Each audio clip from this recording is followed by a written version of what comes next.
Hello girls, gays, and theys, and welcome back to the Queer and Podcast. I'm your host, Nastasia, and today I will be talking about, oh girl, what is going on with my hair? Anyways, I will be talking about a topic that is near and dear to my heart, topic that I know a lot about. I'm going to be talking about my personal experiences, sharing my opinions, some insights, all of that good stuff, and I'm just excited for this topic because I don't think that it's talked about enough, and that I don't think there's enough awareness about it, unfortunately. So I've decided to talk about it today with you guys. So that is kind of my plan for today's video. Also, I've been trying to shorten my videos to not be longer than 30-35 minutes because I have noticed that you guys respond the best to videos that are within the 30-35 minute length. So that's kind of what I want to give you, because I get it, attention spam, it's really hard to focus on something for so long. I'm the same way, so I don't blame y'all.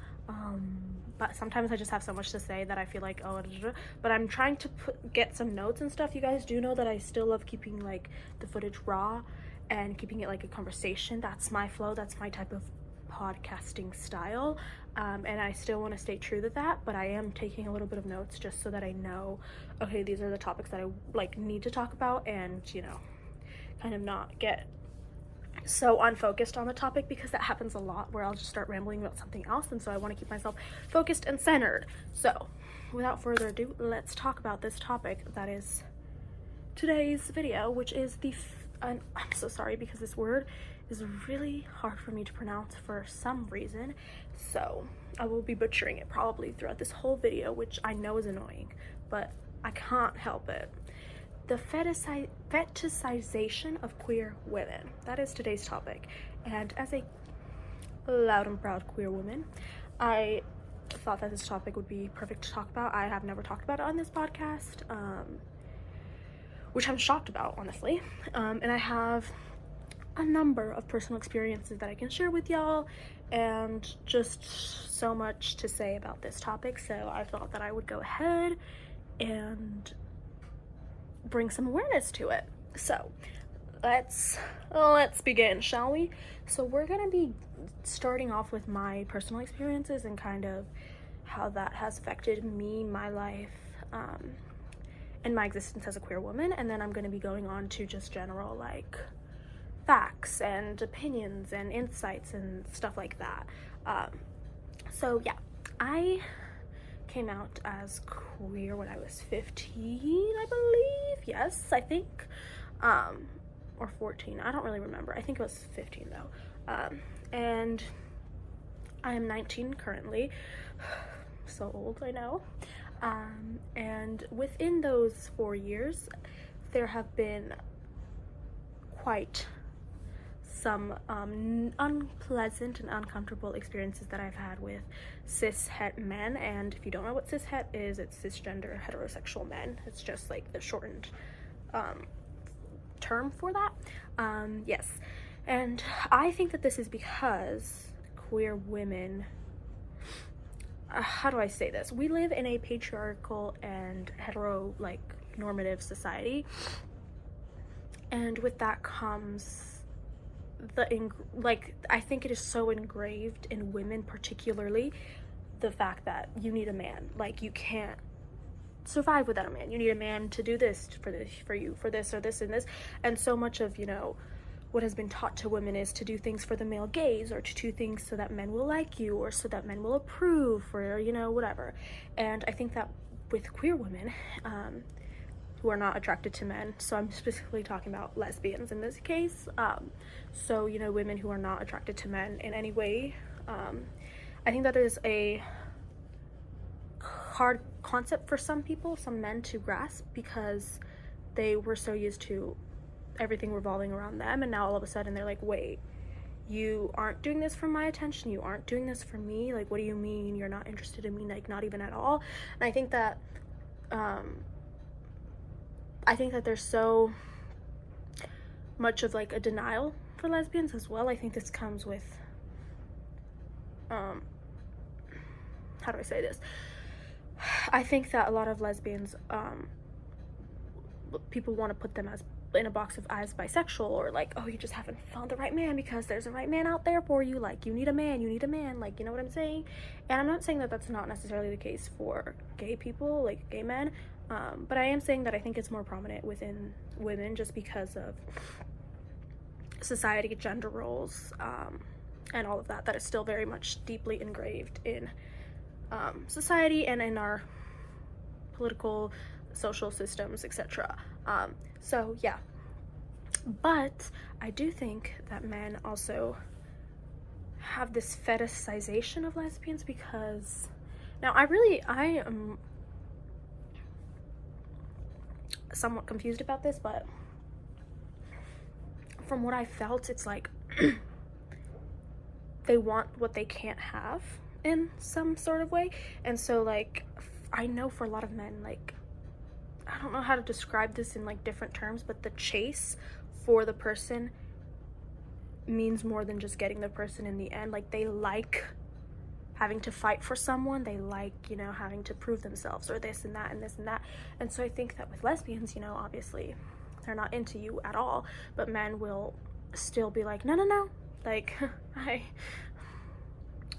not gonna give up. And I think that they also fetishize lesbians because I think women in general are very over-sexualized in society and have been throughout history, and so when it's two women together, that's just double the sexualization,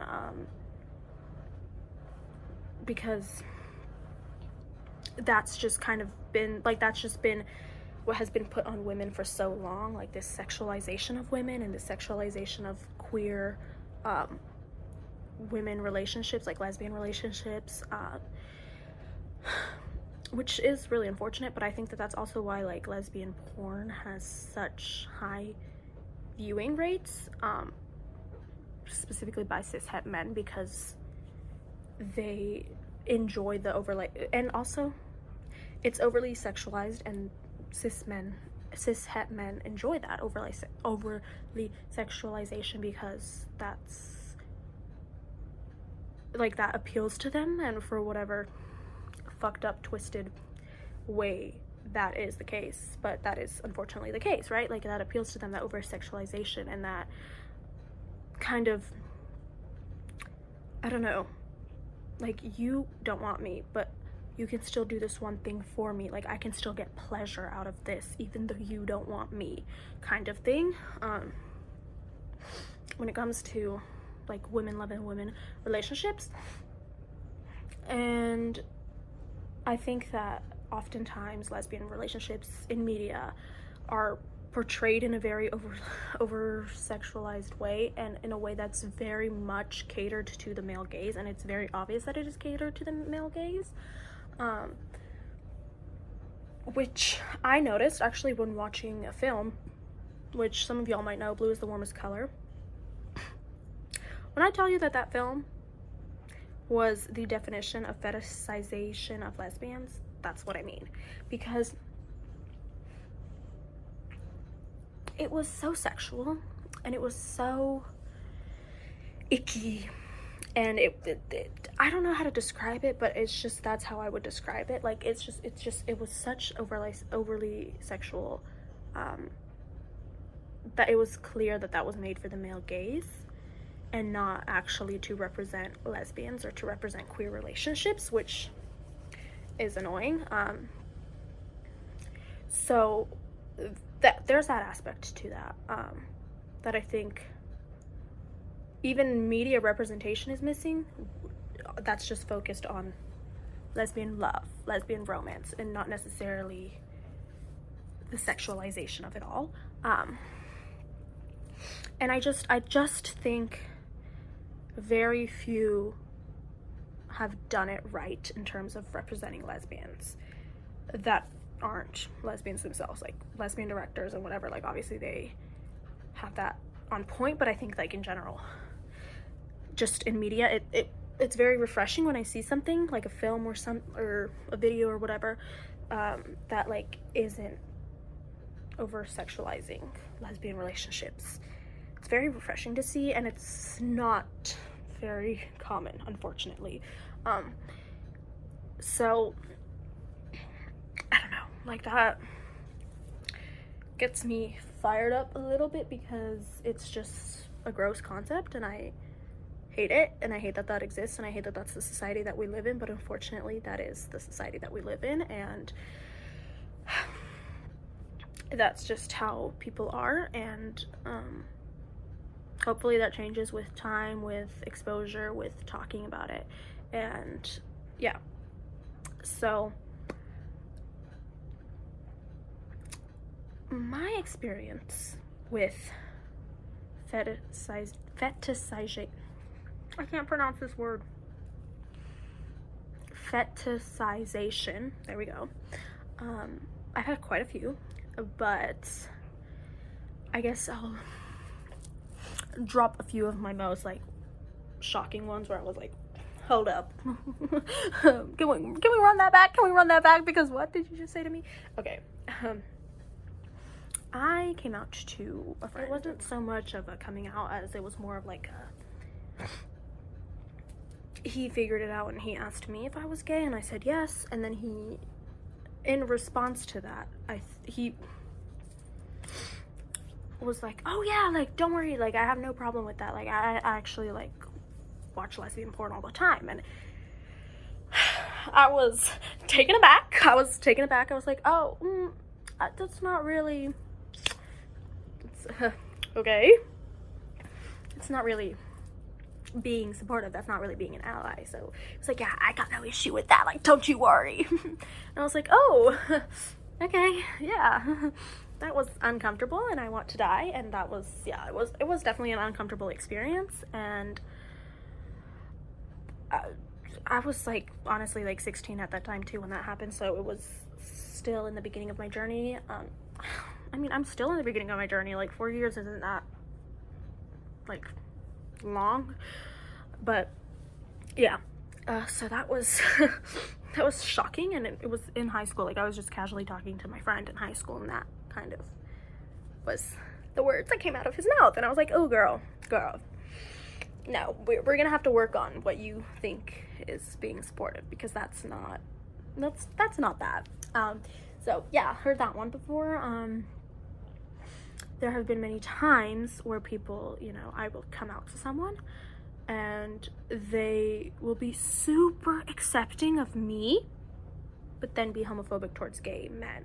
And I'm gonna draw a parallel or a correlate, or yeah, but I'm gonna finish this point first. So basically they'll be like, oh my god, like, that's great, like, whatever, and like, they won't have an issue with it or whatever. But then they'll be very homophobic, or they'll say to me, like, oh, I don't have a problem with you lesbians, but it's like the gay men, it's like, that's the real issue, like, that's so gross. But like, lesbians, like, they're kind of hot, like, you know, like, that'll be like their reaction. So it's like very obvious that you're homophobic, but you just think lesbians are hot. It's appealing to you, like, you don't actually support it necessarily, you know what I'm saying? And I think that there's a common misconception, I think, surrounding lesbians and surrounding queer women, where people will say that queer women are more accepted by society, and I don't necessarily think that that's true. I think that queer women are more, not accepted, but I think that they're tolerated because of the male gaze, because, like I said again, men get something out of it, and because it's not gross to men, they actually find it appealing or attractive. So that's why. But I don't necessarily think that we're more accepted, because I don't think that that's actual acceptance. So if that makes sense. But I also do take into consideration, like, gay men or queer men are more likely, in like most countries, you know, especially if they express themselves in certain ways, like, it's more noticeable that they're queer.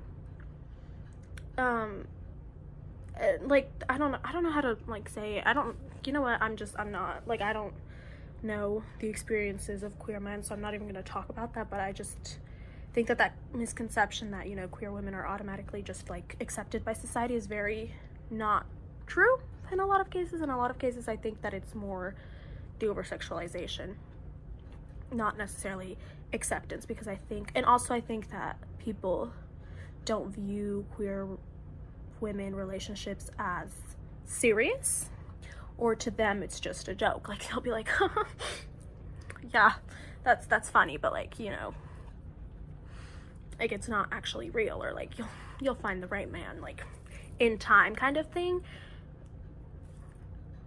So yeah. And so that was one of my experiences, which was actually really terrible, because I had to step back and be like, no, like, we're not going to do that fake allyship, and we're especially not going to tear down other queer people in front of me. Like, I don't stand for that in any way, shape, or form, right? So hate that. And then some particular things that I, as a femme lesbian, experience, and femme is like when you're more feminine, like presenting. Like with me, like, I wear pink a lot, I have pink hair, like, I'm very girly in a lot of senses, in contrary to masked lesbians that, you know, maybe appear more masculine or dress more masculine, and that's very much in like the gendered roles and the gendered terms that we so heavily abide to in society. So that's a whole other discussion. But like what I'm saying, like, me personally as a femme lesbian, I have I don't know how to say this, but I think yeah, I have like experienced so many people saying like, oh, but you're like too pretty to be gay. And this has specifically happened to me a lot more when I had blonde hair. So when I wasn't like pink, because I think the hair colors sometimes, like the vivid hair colors sometimes throw people off, where they're like, okay, yeah, no, like that. But when I had the blonde hair, a lot of the times I would hear like, oh, you're too pretty to be gay. Like, what do you mean? Like, what? Like, gay people, queer people don't look like that. Like, aren't you guys supposed to be like all like masculine or whatever? Like, and that's like another whole other misconception that just happens, that really annoys me, because what does that even mean? Too pretty to be gay? Like, what the fuck are you saying?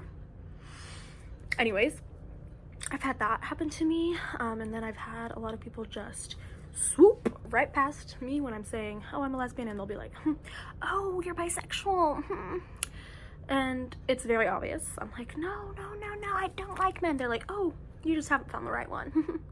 Or I've had experiences with men who have tried to flirt with me or get at me, and I will very respectfully say like, hey, sorry, not interested, like, I'm gay, like, I just, it's not my interest. And they'll be like, oh, okay, but like, I can please you, or like, give me a chance, like, I'll change your mind, or like, I'll turn you by. Or like, I literally once had this man, he was literally like, here's my number for when you turn by, make sure I'm the first man you call. And I was literally like, what the fuck are you talking about? Like, ugh, gross. And so I think those are like my most memorable sayings and experiences that I've had personally with over-sexualization and fetishization, and just like people completely ignoring my sexuality. So yeah. And I've also heard cases of like queer women like having to prove that they're queer by like kissing their girlfriend, or like whatever it is. They're like, oh, you guys are gay, you guys are together, prove it, kiss right now. Like, you won't. And it's so disgusting, because ew. So yeah, that's a whole other issue. But for me, coming out, one of the main things that I experienced as like through my journey of coming out, so like I said, I came out as queer before I came out as like any specific label. So for a long time I thought that I was bisexual, and I want to preface that I am not saying that bisexuality is a phase or anything like that. No. 100% believe that bisexuality is real, valid, and bisexual people exist, and that's great. That, however, was not my experience and not my case, and it was like chunks and chunks of myself, I guess, that I was like ready to come out with. I was like, okay, I can wrap my head around liking girls, but I can't quite wrap my head around not wanting to be involved with a man at all. So we just took it piece by piece, kind of, until I came to the realization, like, no, I'm a lesbian, right? So for me, I experienced a lot of comp het, which, if you don't know what that is, it's short for compulsory heterosexuality, which basically is like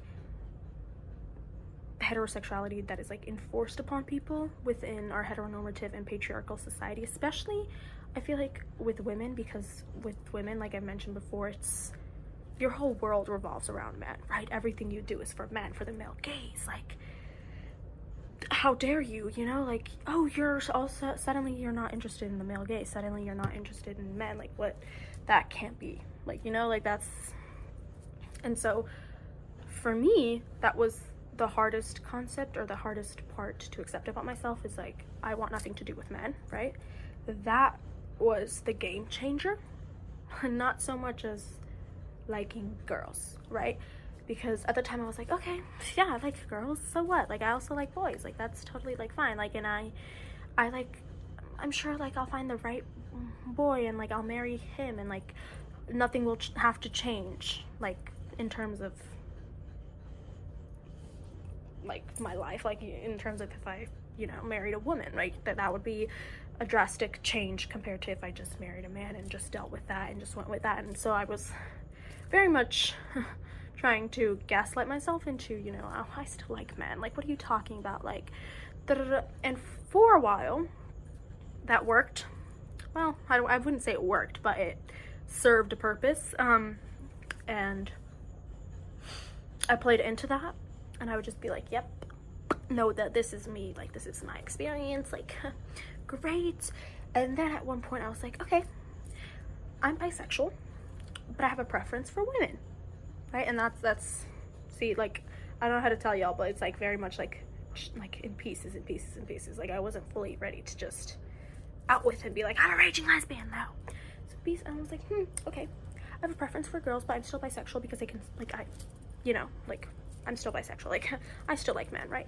And then it was just like this one realization where I was like, no, really, actually, I don't see myself with a man in the future. I don't think that that's something that would make me happy, and I don't think that that's something that I want. So alas, I accepted myself as a lesbian to who I am today, here, loud and proud. Love being a lesbian. It's one of my favorite things about myself, truly. I think that it has brought me so much confidence and so much comfort to know that what I'm feeling is valid, and what I'm feeling finally, you know, makes sense to me, and I, like, put the puzzle pieces together, even though it took some time and some realization and a lot of everything. And I've said this before, or I've expressed this before, but I feel the need to express it again. For me, labels, or at least in terms of my sexuality, is something that brings me peace. Like, I don't know how to, like, the label lesbian fits for me. Like, that's truly how I feel, that's truly how I identify, and that's truly, like, how I see myself. And I don't necessarily think that labels in general work for people, and I don't think that people should be forced into specific labels. But for me, that label feels honest, it feels true, and it feels like me. So that's just for me, though. Like, I totally get it if that's not your jam, and that's totally fine and understandable, because it, like, you know, you shouldn't have to box yourself. But I don't feel like I've been put in a box. I just feel like this is my authentic self, and there happens to be a word that, like, is that, like, that describes that, labels that, whatever. So yeah, that's what the word lesbian is for me. Like, it just feels like a word that describes me, not a word that's limiting me or boxing me in any way. But that's just my experience, that's just me, right? So obviously Yeah, so I think that the over-sexualization of women in general in society throughout the history of society has led to the fetishization, I swear to fucking God, I need to learn how to say this word, of lesbians and queer women and queer relationships. Because,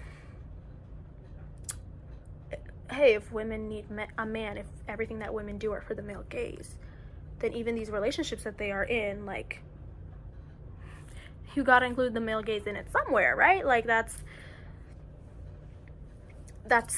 the logic that is behind all of this, where it's like, oh, okay, so maybe you don't want a man, but like you can still do this for the male gaze, right? Like, we don't want men to feel excluded, or we don't want men to whatever.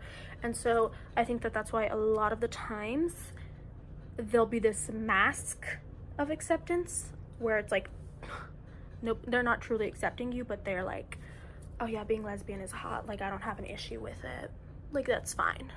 But they don't actually support that, you know, or they don't actually support the queer community in any way.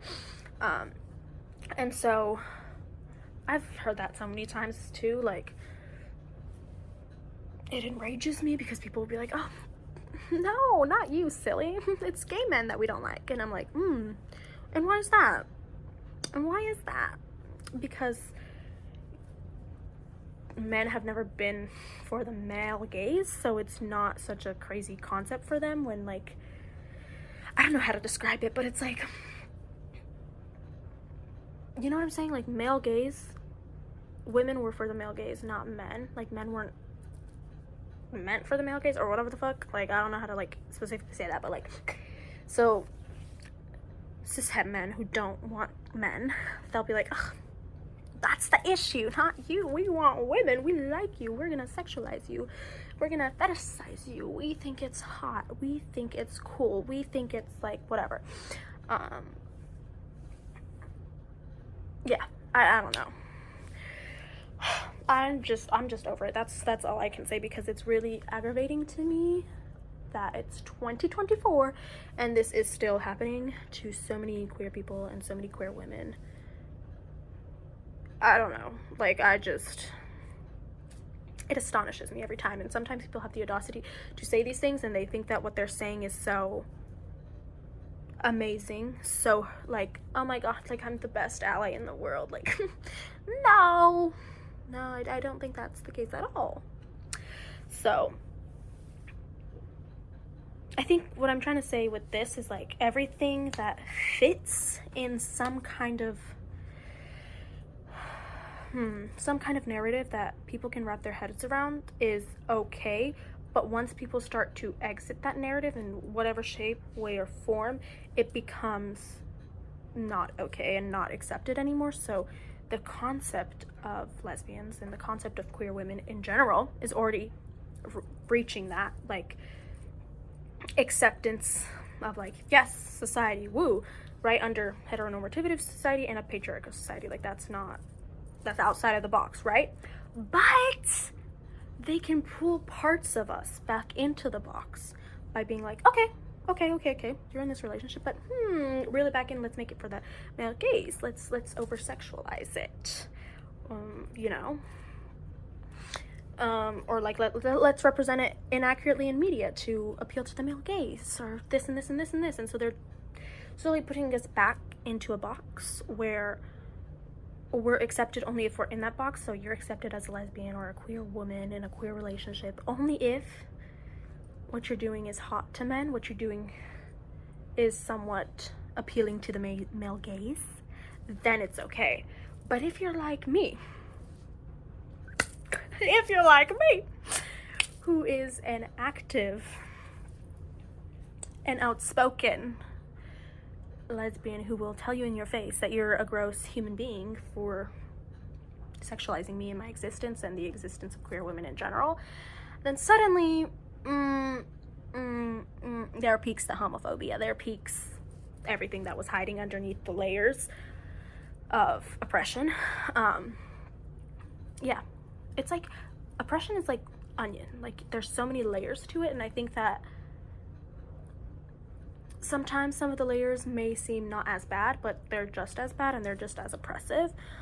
So yeah, no, I've had experiences where I literally tell people like, no, actually, like, I'm not gonna do that, like, or whatever the case is, where it's like, and I've had men who have explicitly asked me in detail about like my sex life, or like, how does lesbian like relationship works, like I really want to know, and they're like so into it, when I'm like very clearly like, okay, no, I'm not gonna be explaining this to you, and no, like, you're not getting off on this, I'm sorry, like, no. And that's when they'll be like, oh, gay people, like, what rights do you want now? So yeah, I think that it's a mask. It's not true acceptance, it's not true allyship, and of course true allies know that and don't react that way and don't treat lesbians and queer women that way. But unfortunately, the rest of the world has got lots of work to do. Lots of work to do. I'm talking to, who am I talking to? People. I'm talking to, who am I talking to? I'm talking to writers, directors, producers, filmmakers, authors, misrepresenting queer women, queer relationships for so long, over-sexualizing them, or randomly just putting a man in the relationship when it was very well stated in the beginning of the book that the person was a lesbian. Euphoria. Because can we talk about it? Season 2 Euphoria? Elliot came out of nowhere. He was hooking up with Jules, but Jules was a lesbian. And so I was very confused. I was like, oh, okay, we're just gonna put a man in between this queer relationship. Yeah, let's just dump him right in there because it's more appealing to the viewers. It's very interesting. Don't identify the character as a lesbian then if you're gonna have a man in there. You know what I'm saying? Like, it was, I was so over that because I was literally like, oh my god, you've got to be kidding me. Anyways, do better, representation wise, education wise, everything wise, okay? If y'all need tips and tricks, hit me up. I can give y'all like production tips, filmmaking tips. Like, I can act. I have acting experiences, writing experience. Like, I'm fully available. If some filmmaker, somebody wants to make this happen, contact me. I am fully available. And I will make sure that the girlies are properly represented. Okay. Yeah. So that is that for today's video. I hope you guys enjoyed, and I hope you guys learned, or I don't know, relate. Well, I don't hope you related, but if you happen to relate, I hope that maybe it was easier to not feel so alone in those experiences. But yeah, I love you guys, and I will see you very, very soon. Thank you for listening. Don't forget to like, share, subscribe. If you will be the sweetest human in the world, if you would do that, I would love you forever. And follow me on Instagram at QueerAmPodcast, because I do polls on there and I ask you guys what you want to see, what content you want to see, and anything like that. As always, this is for you, and everything that I do is for you guys. So let me know if you have any suggestions, comments, concerns, anything like that. I respond to DMs the fastest, so the best way to contact me is through Instagram, but you can comment down below as well, or something like that. Yeah, thank you guys so much, and I will see you very, very soon. Mwah.